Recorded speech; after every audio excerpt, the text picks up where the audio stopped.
Good morning. As we start this session, I just have to tell you a little bit about my background. I'm actually a former COBOL programmer. So this session is not just talking about what I think I know, I'm telling you what I know. So that kind of tells you my little age, right? I have a bachelor's in economics from the University of Michigan and an MBA. But my first love has always been tech. I'm a nerd and I love it. This session came because I see tech people doing some weird things with their career. So I created this session. Now I'm sitting in this rocking chair. This is my favorite chair. I have two of them that sit on my patio.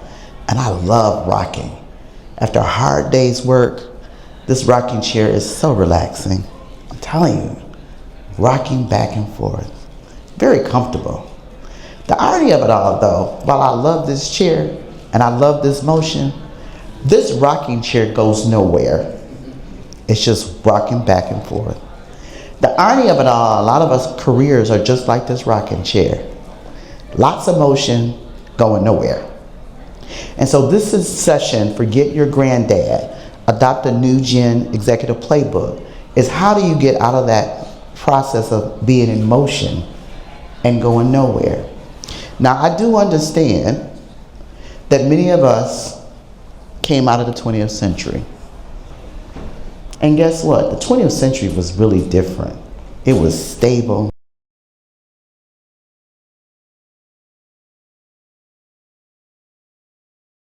The corporate profits and revenue was predictable. It was just a very stable part of our country right after the war, when we needed that stability. The problem, we are no longer in the 20th century. We're in the 21st century. But some of us are still operating on career advice of the 20th century. And so I want you to raise your hand as I go through some of these one-liner career advices and let me know, are you still operating on these?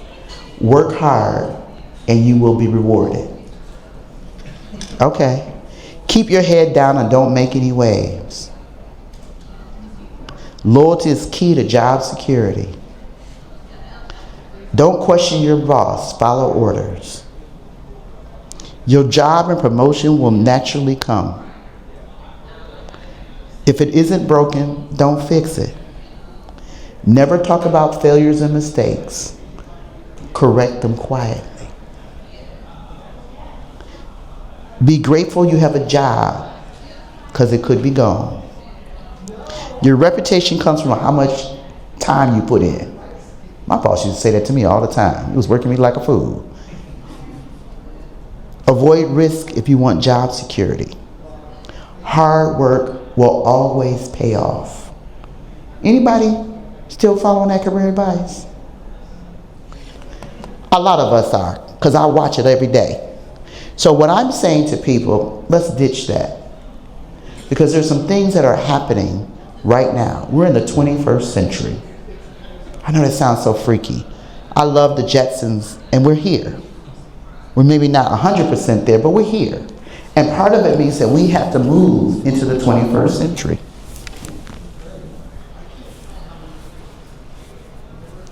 We can no longer take that advice. It's based in fear. It's based in risk aversion and stability. Now, what made the 21st century so interesting? First of all, one of the things that I noticed, you're seeing people get promoted who did no hard work.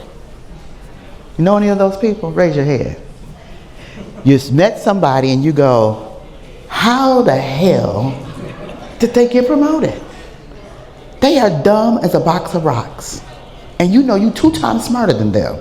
And you asking yourself, how did this person get promoted? Well, this session is going to talk about how they got promoted, because there is a process. Right now in the 21st century, executives are obsessed with revenue and profits. The question is, are you? As a techie, do you ever talk revenue and profits? Raise your hand if you do. See, that's because you own a startup. But everybody else, no one else talks about revenue and profits. But your executives sleep, eat, breathe revenue and profits. They don't want to hear anything else. If it didn't add to the bottom line, it's a mute issue. And this is why. You see those profits?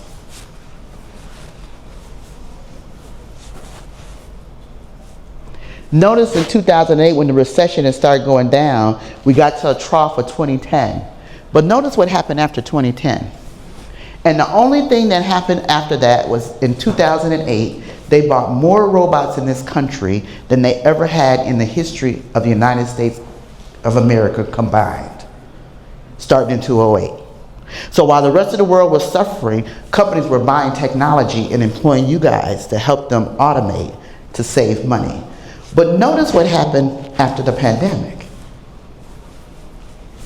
You see those numbers?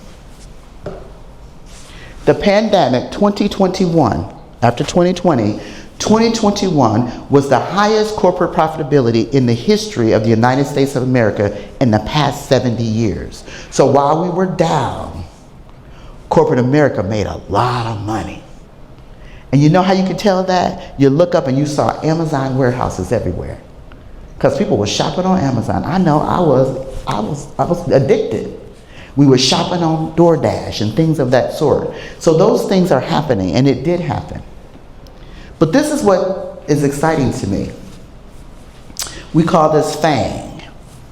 FANG changed the game. Facebook, Apple, Amazon, Netflix, and Google. It was the first time that people really was spending money on the internet. And I have to chuckle because I'm old enough that when the internet came out in 1993, I remember Time magazine said nobody would ever shop on the internet. How wrong they were. Because now revenue is in real time, and it's based on views, subscriptions, clicks, and purchases. And they changed the game. Because now, instead of having a slow, predictable revenue stream that's manual, it's all automated in real time. FANG now did personalized recommendations. It gave you insights into what you were thinking and doing. And have you ever noticed that you're on the phone and you're speaking and all of a sudden your ads come up based on your conversation? That was FANG. But even as accelerated as FANG was, and they made more money than you have ever seen, they outpaced our biggest companies like Walmart and General Motors and Ford, who had always been at the top of the chart, and General Electric. But their capitalization is a lot higher and it grew faster. Why? Because revenue was in real time. But even as wonderful as FANG was, we are now living in the mango era. People go, what is mango? I know you don't hear that too much, right? That's my word. I stole it from somebody, right? But mango starts with meta. People go, meta? We're in the era of meta? Yeah, we are. Meta, which is formerly Facebook, has the largest behavioral data set in the world. They can predict, based on your Facebook, what you gonna buy, how you gonna breathe, how you gonna eat, what you gonna do with your children. Powerful, powerful stuff. Then I got Apple. Notice they still stayed in the process because Apple did something that nobody else could do. It has the best premium user economy there is. And I just want to know my informal survey. How many people got an Apple iPhone today? Raise your hand. See, the data remains the same because they say 80% of Americans have an Apple iPhone. Now I have to joke because at the time I ran a call center for AT&T, and when the iPhone came out, I remember all my people from across the country and said, we're gonna get a lot of phone calls that the phones don't work. And honestly, they don't. So we're not gonna spend a whole lot of time doing troubleshooting because ain't nothing you can do to troubleshoot. They are an iPod that's connected to AT&T network, but the phone service don't work. But notice 80% of Americans have an iPhone. Why? Because they sold themselves as being a premium user economy grounded by iTunes, which is revolutionary, right? Then I got NVIDIA. Notice it's not Netflix anymore. It's still an N. NVIDIA is the AI power grid. No chips, no AI. Let me say it again. No chips, no AI. Now, are they the only chip company in the world? They are not. But they got the boldest, baddest CEO there is. And guess what? He is so driven by profits. Then we have Google, who's still here. I don't know how long they're going to be here. They give us instant insights. And then we got OpenAI, who actually democratized AI for everyone. It was the first time in the history of technology in this country, that the technology came out to the common masses at the same time it came out to the techies. That had never, ever, ever happened. Because usually the common masses are 5 to 10 years behind the techies. And that is revolutionary. So we are living in the age of Mango. So the question I ask you, what did Mango do differently? They are not driven just by data. They are driven by behavioral data. You go, what does that mean? They want to know insights of how people think, do, and whatever. The question is, when you're doing your job, do you consider behavior? This is what Mango looks at. How we work, how we innovate, how we decide, but even more so, how do we fail? Failure in the 20th century was hidden. In the 21st century, failure is public. It used to be you delivered software in perfection. Now we deliver software with bugs so that other people can fix. We also have failure in our society. We just lived through 2 major failures in the last month. AWS went down. How did y'all survive that? That was traumatic, wasn't it? But you know what was more traumatic for me was Cloudflare. I woke up and I couldn't get to my own damn site. So I called my chief. I said, what the hell is going on? And he says, you're not alone. What do you mean I'm not alone? Cloudflare is down. So you're in a category with Twitter. We use it and we all went down. That's failure in public. Why? Because when you fail, there are insights that come from failure. But corporations, particularly old-line corporations, do not document failure. They don't talk about it. It is a hush-hush subject. It never really comes and bubbles to the top. Now you go, why is that important? To me, failure is just the first attempt in learning something. It's okay, it ain't that traumatic. But what makes failure important is this right here. This year, MIT did a study that 95% of generative AI projects and pilots are failing. So that meant OpenAI and Claude and Perplexity and Grok and Gemini are not seeing a return on investment. And somebody said, what do you think is happening? It's great technology. I said, look at it like the internet. AI is not a tool. I know when I said it to a techie, they look at me all crazy, just like y'all did. AI is a mindset. It is a mindset that is grounded in behavior, human behavior. And people are not logical. Software is logical. But people are emotional. And people say, why do you say that? I spent many years in the financial world, in the stock market, and I can tell you stock market returns have nothing to do with logic. Case in point, Tesla, Uber.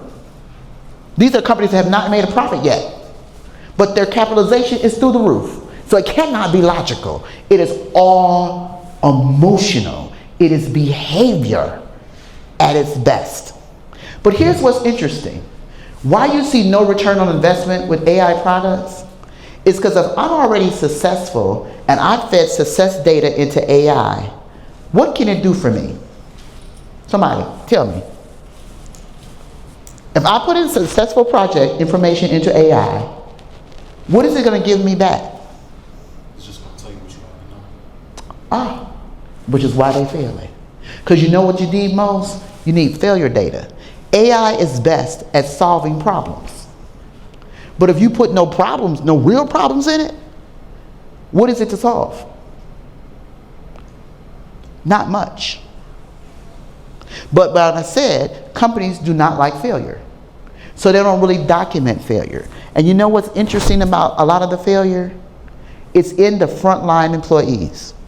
The people you walk by every day that serve you your coffee, that barista.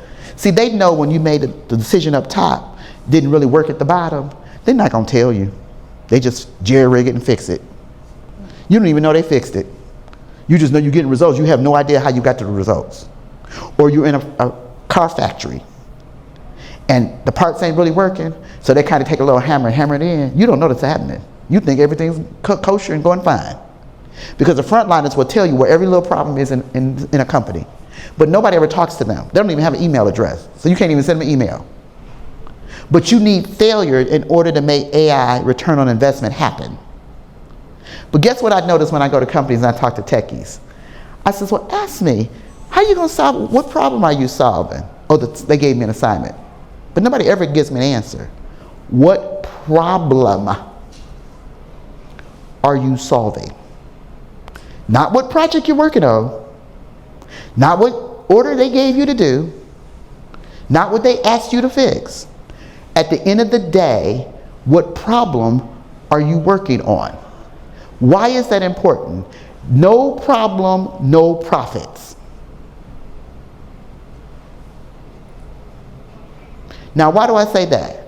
Because I was a programmer and nobody ever brought me real problems. They told me what they wanted me to do. I helped automate a bank. Nobody ever asked, what problem are we trying to solve for? But there was a problem at the time. Back then, banks were open from 10 a.m. to 4 p.m. Who has time to go to the bank? You're not open before I go to work, and you close before I got off from work. That was like the dumbest era ever. So when we finally launched automated teller machines, it was like revolutionary. Because banks were open from 10 a.m. to 4 p.m., which was dumb as dirt, right? But that's a problem. Now banks are open 24/7 because of technology. Somebody solved that problem. So if you can't put in failure and you don't put that into AI, AI really has nothing to work with.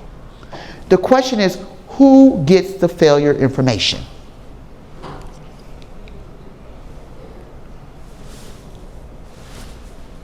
This presentation, Forget Your Granddad, Adopt the Next Generation Playbook, asks 4 major questions.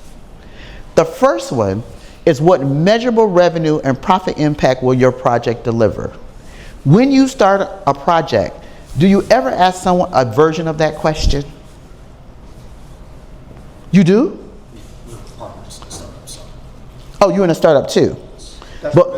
Oh, that's your business partner, okay. But for those who are not at a startup, when you start a project for your company, do you ever ask the person who gave you the project, what revenue and profit are we trying to get out of this? Yeah, but don't get a good answer. Do you press? I just work. Okay, let me tell you why that's not smart. First of all, you need to always know what your worth is. And the only way you know what your worth is if you know what revenue and profit is coming out of the project you're working on. In fact, I was so bold and brazen when I was in corporate America. I would ask that question. And while before I accepted the assignment, I would negotiate what I'm going to get out of it. Because if I'm going to give you what you want, I'm going to get what I want. So every 6 months, I got a promotion. About the time that I got a new project, right? But if you never ask what the profit and revenues coming out of the project, how do you know how valuable you are? You don't. Because let's talk real turkey. When technology started in 1993, techies were very valuable. But what's been happening in the tech world? They've been laying off people in droves. Because that same AI code that you created now can code for you. And not only can it code for you, like yesterday we just learned a new product that we are actually fixing our bugs with AI. It's telling us where the bugs is and where to go to fix it. That means I got one less body to work with. That's reality. So if you don't know what you're worth, how are you going to ask someone to give you what you're worth? Not happening. So you ask this question not just because you really want to know. You want to know for your own what's in it for me. So you know how you're going to price yourself. And negotiate not while you're in the middle of the project. You do that up front. Because now they want to get started, right? And that works internal for a company, and that works external for clients. Because I always ask clients, what are we trying to get out of this at the end of the day? How much money are we going to make? Because it lets me know how I'm going to be valued and how I'm going to price my contract.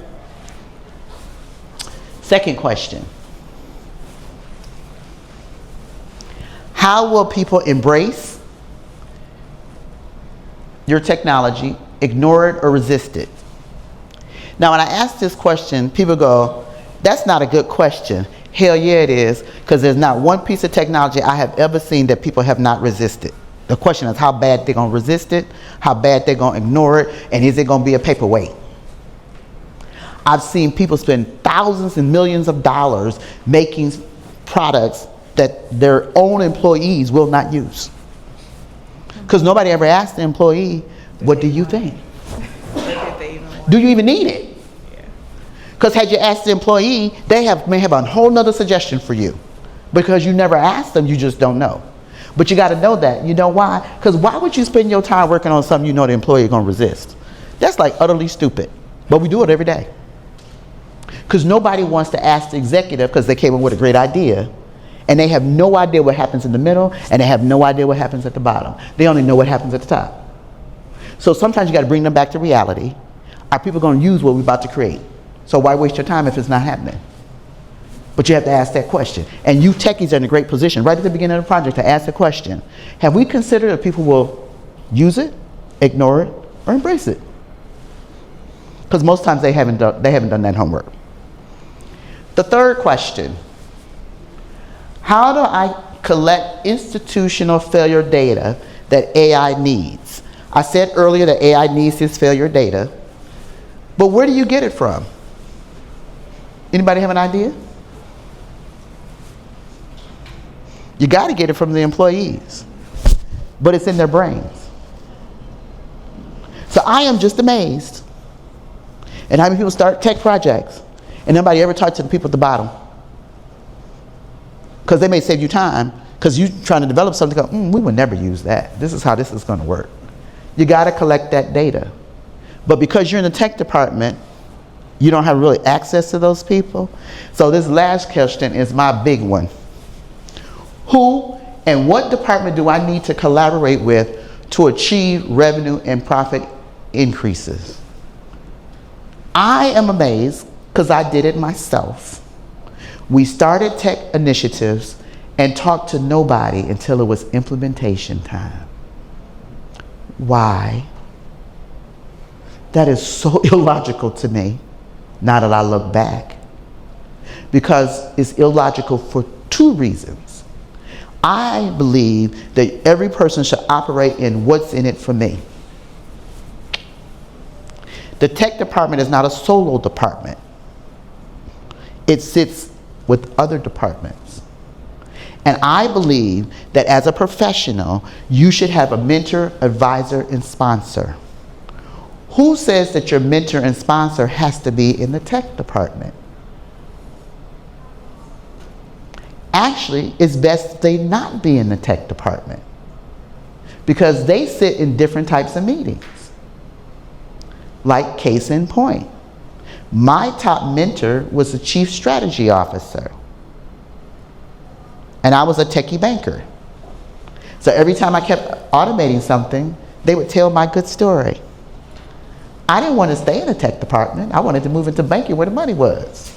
So they pulled me over. But if you don't think about who and what department, you may be leaving sponsors on the table who are going to propel your career.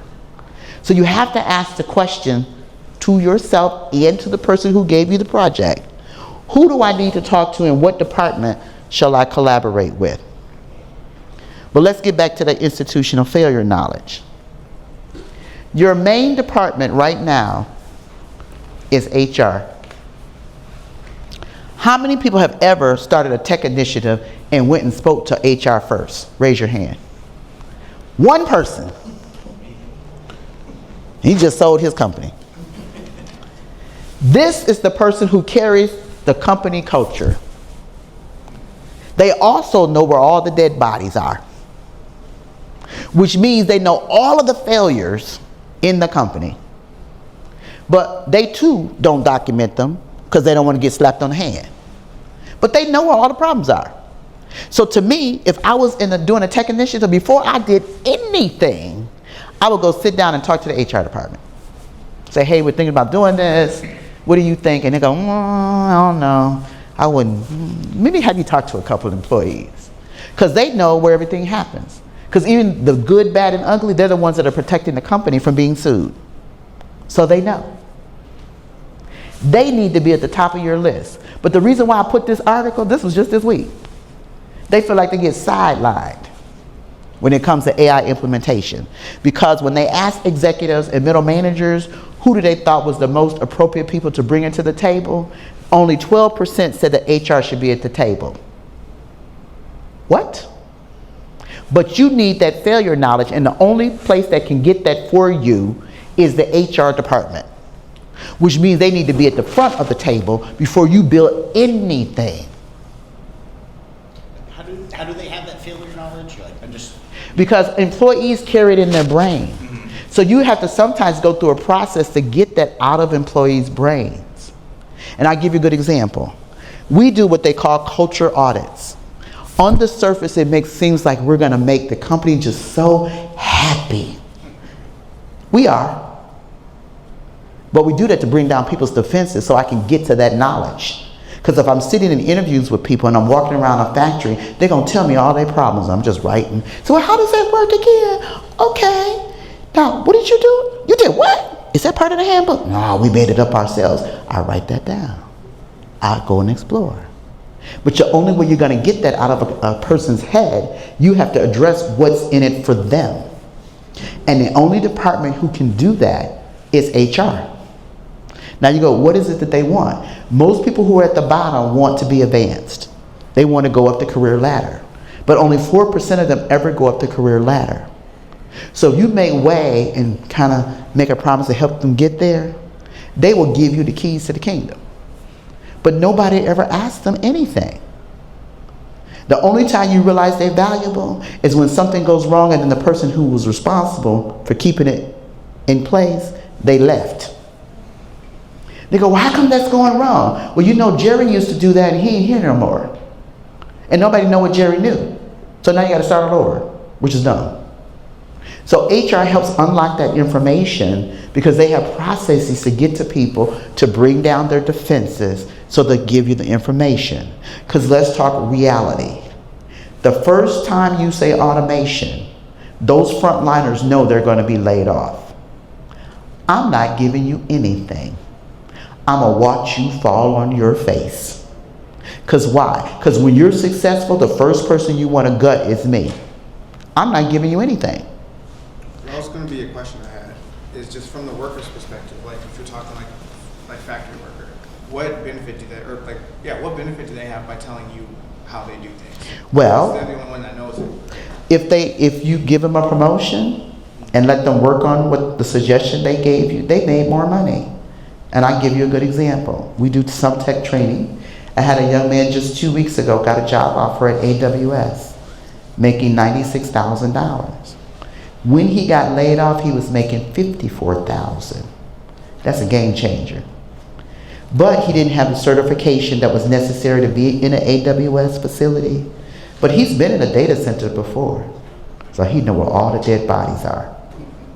So with his combination of his certificate, when he went into the interview, they asked him why should he come and work for AWS. And he gave them some potential problems that he know happens in their data center. And they made an offer like in 2 days. Because they know. They just don't tell you they know. Because they want something in exchange for it. So you have to broker a deal through HR so that you can get the frontliners to let their guard down to give you the knowledge. Now, I say that and companies don't believe me. But every culture audit that I do, the first people I go to is the frontliners and the secretaries.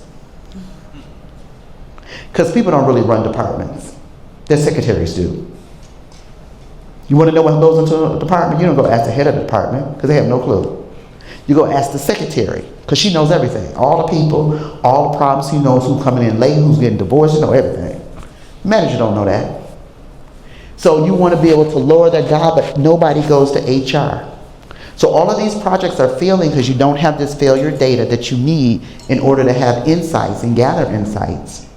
And the department that's going to get you there, you don't even go and talk to. So that should always be at the front of your list. The third reason why you want to talk to HR is they do succession planning. They know everybody who's going to potentially get promoted. They need to be your best friend. Because they may throw you on the list. Because what people don't know, when they do that succession planning, not only are they doing leadership training, they're paying for coaching. And it goes right on underneath your nose, and you don't even know it's happening. HR controls that, not your manager. So they need to be your best friend so that you get a sense of what's going on in the company, what potential opportunities that you could be groomed for, and let them pay to groom you. And that happens in every company. Little bitty companies, super huge companies. But you know what I noticed? I don't see a lot of tech people in them grooming programs. How do I know this? Because I got into one of those. And I think I was the first one. And there's a reason for that. Because tech people, we spend so much time with our software and our code, we spend very little time with people and human behavior. In this new age of Mango, human behavior and people are valuable. Because AI still needs people. It needs people's human behavior in order to give profit insights. And without it, you can't have it. So you got to look up from your computer and stop coding all the time and start asking questions. And HR is a biggie. The second department that's a biggie is the CFO. The finance department controls the money. No money, no nothing. Or ladies, my children used to say, no money, no honey. Same thing in a corporation. CFA knows everything that goes on. They actually make the final decisions. So you need to know those people in those departments. Even if you don't know the CFO, you need to know somebody in that department who's going to give you a clue of what's going on before you do your project.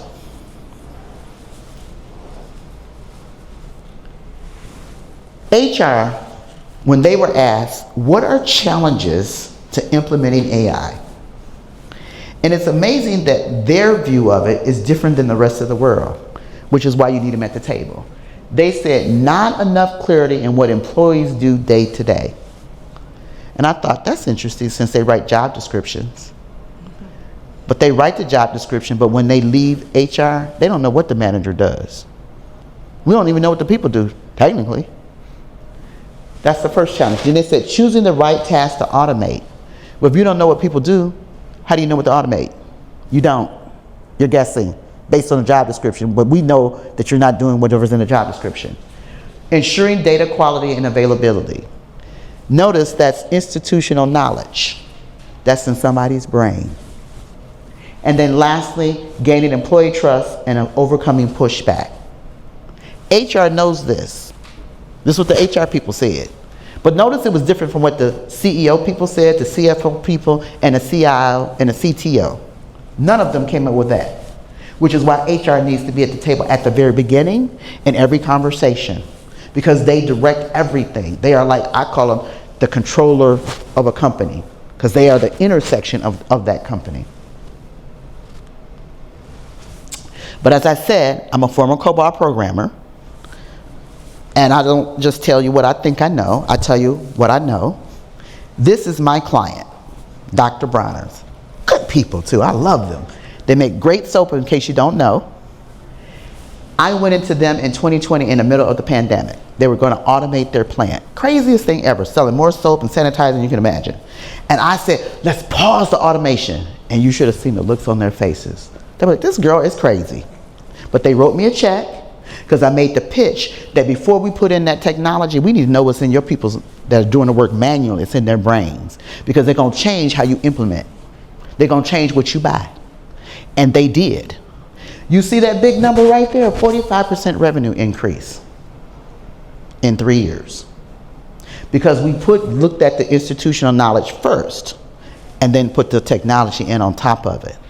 But notice the leader of this project wasn't a tech person. It was an HR person. Because the first part of the project was to do a culture audit to figure out the good, bad, and the ugly first. And we dealt with the bad and ugly with technology to solve that problem. But if you don't know what the bad and ugly is, how do you solve it? You can't. She was an HR manager when we started. She got promoted to HR director. She's a VP of HR. Now I had to chuckle because last December she called me. She was so giddy. And I was like, what's going on? She was like, I just got on the corporate board. I says, there are no non-family members on this corporate board. She said, I'm the first one. Notice it went in the tech department. So they pay her a salary to do her job as VP of HR, and they pay her to be on the corporate board. I think that's a good gig. But it started with people and understanding people behavior, and in corporations, institutional knowledge is in the head of people. People. So the question I ask, are you ready to make bold moves? You may be the best coder there is, and I was the best COBOL programmer there was. But unless you understand people, you're not going to get the money. Now, we started this conversation, how did this idiot become the leader? This is how he became the leader, because he was able to capture the behaviors of people and turn code into profits. But he was also smart enough before he did that to negotiate where he was going next. So every time you see that idiot and you go, I can't believe he got promoted, I want you to think about this presentation. It is not about how good of a coder you are. It's not good about how good of an architect you are. It's about, can you take your craft and turn it into profits? And what does that look like for you? Now, I do have to laugh. A couple years ago, I got an offer to do an interview because they thought COBOL would be dead by now, thought mainframes would be gone. And they called and they says, we got a company that would love for you to come and be a programmer. I was like, okay, I can only do it part-time because I'm not ever going to do that full-time ever again, right? And then I said, how much? And he says, well, full-time, $330. I said, tell him I'll work for them for $350,000 part-time. He went, you think you're worth that much? I said, actually, I'm worth $500,000, but I'll give him a break. Because most of the COBOL programmers, they're dead. Or on their way to the nursing home. So I know you have a short supply, right? But you need to know what you're worth in order to turn it into yourself profitably. So with that, I got 2 tasks for you before we can ask questions.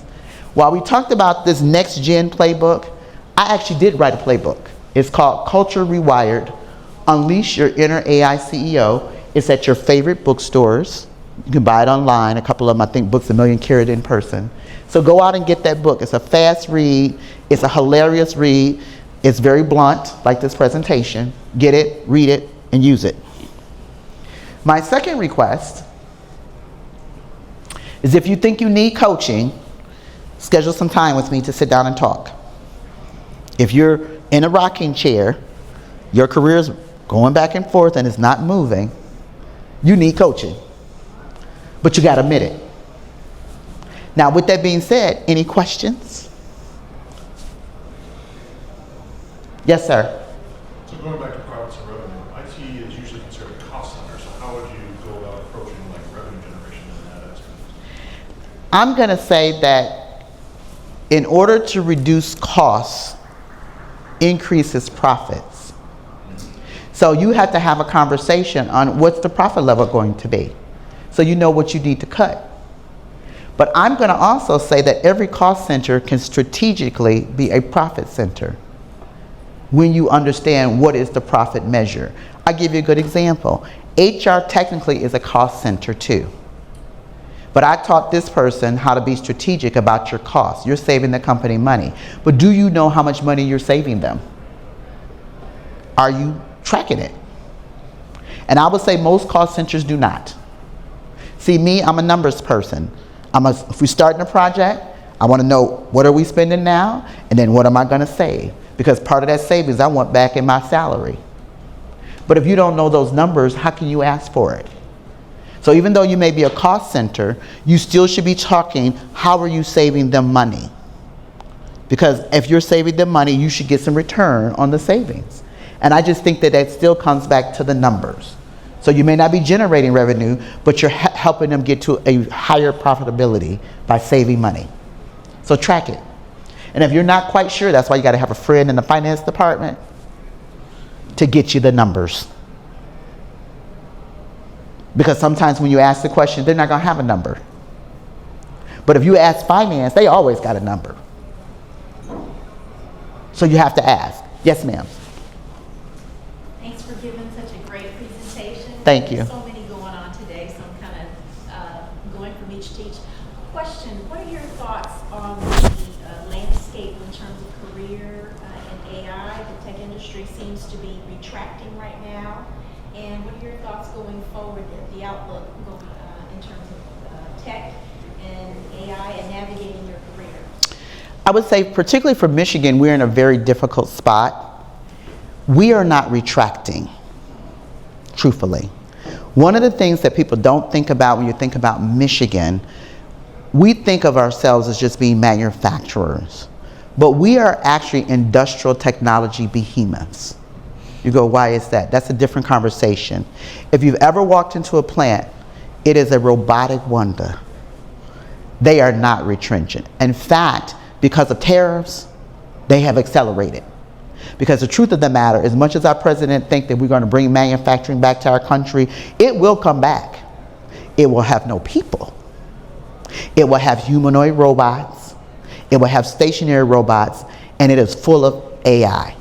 Now, the interesting thing about the manufacturers, for many, many years, the robots worked right at the machine. But a lot of them have put in the industrial Internet of Things so that they can connect all of their machines. So they are not retrenching. They have actually sped up the process. And a good example of that, BMW just did a humanoid robot test for 5 months. They operated the robot 10 hours a day, 5 days a week. It was greatly successful.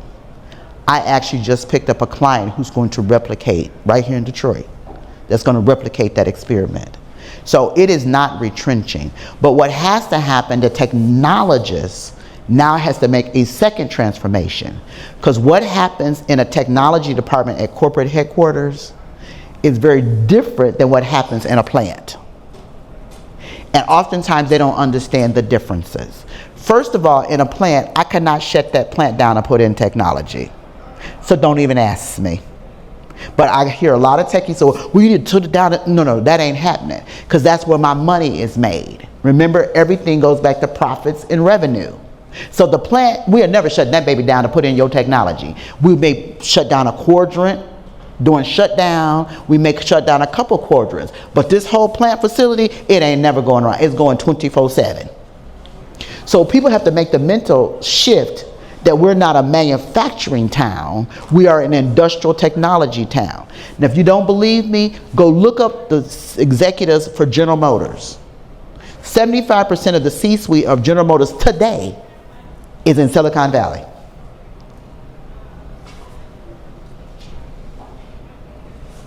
Chief Communications Officer, Chief Strategy Officer, Chief of Manufacturing. It ain't here. It's in Mountain View. Because they're trying to glean what's happening in Silicon Valley and put it into these plants to make them more profitable. The second thing that nobody takes about, because we are the automotive capital of the world, we forget, the big three or even the big six or the big nine, if you include the Germans, are very small compared to the suppliers who supply them. Right now, a lot of the companies are having a lot of recalls. Technology can fix that if we knew what was going on in detail, which is why you need the failures. So we're not retrenching with the AI, we're actually speeding it up. But you gotta have people who are knowledgeable in both tech and be able to glean some knowledge for the manufacturing world. And for one more? Okay, one more question. Yes, sir. Yeah, as right now I work in government, so the promotion and like social system is a little different. Do you think in your opinion, would it be if someone wanted to have a startup or something, would they be better off going to a corporate job and building rapport that way, or would they be better off staying independent and focusing on their own thing? It depends on who the person is. Let me back up first. Yeah. And I'm gonna tell you my story, and I'm gonna tell you why I say that. I did something in 2019 that on the surface was the most dumbest thing I have ever done in my life. They had return ships where they were paying women who were going back to corporations to come in and prepare to go up the chain. And that return ship I took was with GTB, which is the marketing agency for Ford. They paid me $15 an hour. My staff was like, our boss is insane. And I was. It was only 10 weeks though. My intention when I took the return ship, that I was gonna play politics and walk away with a contract. Now I know for most people that don't make much sense, but for me it did, because remember that a marketing agency, they've been there for 80 years, they have institutional knowledge that nobody else has. So when I went in there, that was my goal. So I worked my little $15 job, return ship, but in the meantime I was doing all the extracurriculars. I'm heavy into gaming. They have a large gaming committee. And I went to the gaming committee and I had said, how come we can't get Amazon to sell cars? And I swear everybody in that room looked at me like I had lost my damn mind. And they go, but why would they want to do that? eBay sells cars. Why can't Amazon sell cars? Ford Motor Company spend a lot of money with Amazon. Why can't they sell a car? So they asked me to make a presentation. Now normally, I did not know there was 150 people on the gaming committee, because only 30 normally show up. But when I made my presentation, 135 showed up, including the VP of gaming. So you know what happened? When I left that return ship, I left with an $80,000 contract. That was my first contract for my startup. So it depends. Depends on what your skills are. Right now, I know that the government is looking for techies and droves. They say they're short 500,000. So it depends on who you are as a personality. But the one thing you gotta know is people.